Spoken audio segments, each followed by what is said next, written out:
Hey guys, in this video I want to talk about why I think most designers fail at freelancing.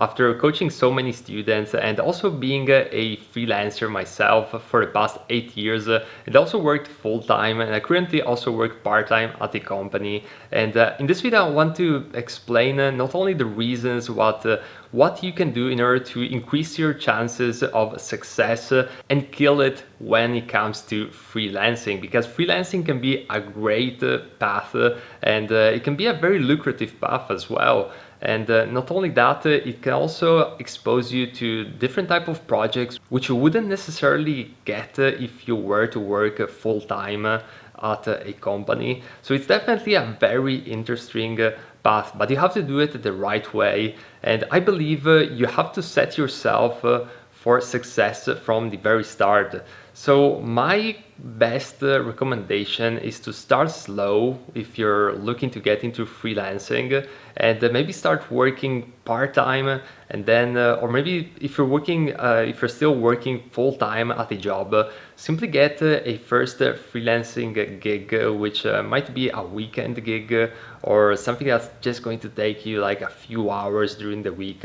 So start very slow and try to get a feeling for it, and if you see that you're liking that kind of path, you might want to actually transition slowly and maybe reduce your hours if that's something which is possible in your company, to only work part-time so that you can find part-time freelance clients, but you still have a solid base.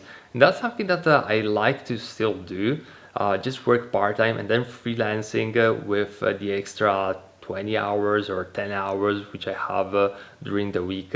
So that's definitely going to help you out into really maintaining your Zen state and not freak out about having to find the next client, because otherwise you won't be able to pay your bills next month. You never want to get into that position.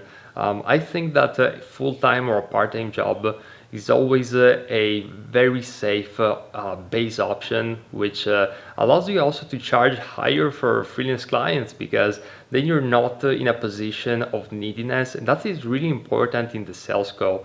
You always want to really not appear as needy, and you can also shoot for the higher prices, and even if the client is not going to convert, it's not going to make like a huge difference in your life, because you're still going to be able to pay the bills the next month. So this is definitely one of the first things which I would like to recommend you to do. And then secondarily, if you can find other sources of income, possibly passive income. And I know that this term has been thrown out a lot these days, and you might be thinking about real estate and stocks and all of those passive forms of income which require a lot of capital upfront, or maybe like creating a startup. But I'm not referring to any of that.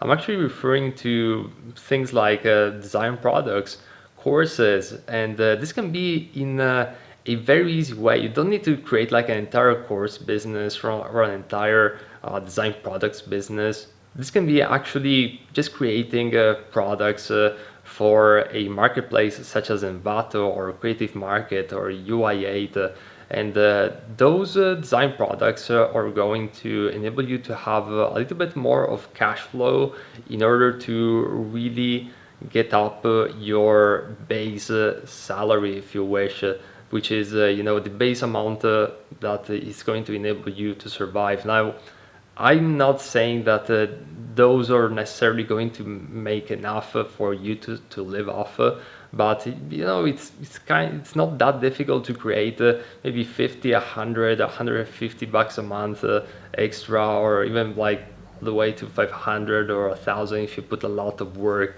But I'm really referring to like putting a small amount of work and then having a little bit of extra cash, for the small things. And if you do that work up front, you only have to do it once, and then the updates are very minimal. The customer support also is very minimal if you created your product well. So definitely something to consider. And that is just one example of passive income. There's so many ways to create passive income.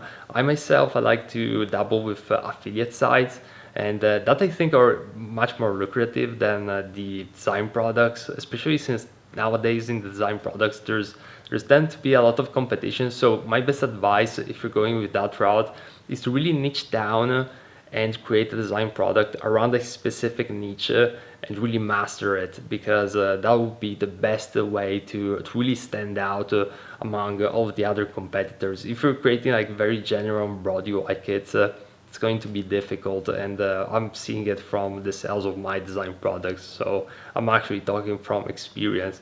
But again, that's just one of the examples which is going to allow you to create that passive income source. Now, I also recommend you to diversify your income if you're going with the freelance route. So when if you've always been a full-time employee and you always worked at one company, or maybe you just did part-time work with one or two companies, you might have this mindset of, oh, I just need to focus like on one client, and that's going to pay all of my bills. But when you're dealing with freelance clients, there's going to be like more instability as a whole during the year, and part of that stability can be brought to really stable levels if you actually qualify the client, just as I teach in my sales course. But the most important thing to consider is the fact that you want to not put all of your eggs in one basket, but you want to diversify. And by diversifying, it's also very easy to make more money, because you're also simply going to have more sources of income. So it's not you're not asking for a couple $1,000s to one single client, but maybe you're diversifying with two clients, so it's going to be less of a big deal for the same clients if they are on the same level when it comes to spending a couple $1,000s. Is not like a lot. So you kind of get my point.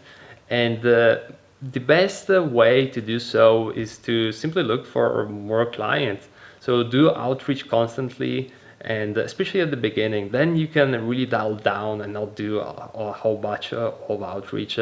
But you want to find a few good high-paying clients, and then your business is pretty much set. And then once one goes away, you simply find another client, and you simply go on like this. But yeah, this is pretty much it when it comes to freelancing. So this would be my very best advice. So keep in mind to start slow, and then do your best to diversify. I myself have like I don't know exactly the amount of invoices that I send every month, but I have like lots of different passive income sources, and they're, for the most part, they're not like very big, but they compound and they start making like thousands. And then I have a few clients, and it's very easy for me to stay calm, because I know that for the upcoming amounts I'm pretty much covered. Even if I don't work at this stage, I think my passive income sources are going to pay for the bills. And yeah, it's pretty much it. And also try to keep a side amount of money in the bank. That's also really helps, of course. So this is pretty much it for this video. I think we covered quite a lot of stuff. And if you're interested in this kind of videos, you can check out my YouTube channel. I have over 300 videos sharing my past experience, since I've been a UI UX designer for over 8 years now. So I've been doing this for a time that feels forever. And also have courses on how to get into UI UX design. You can check them out in the link in the description. And yeah, that's pretty much it for this video, and I'll see you in the next one.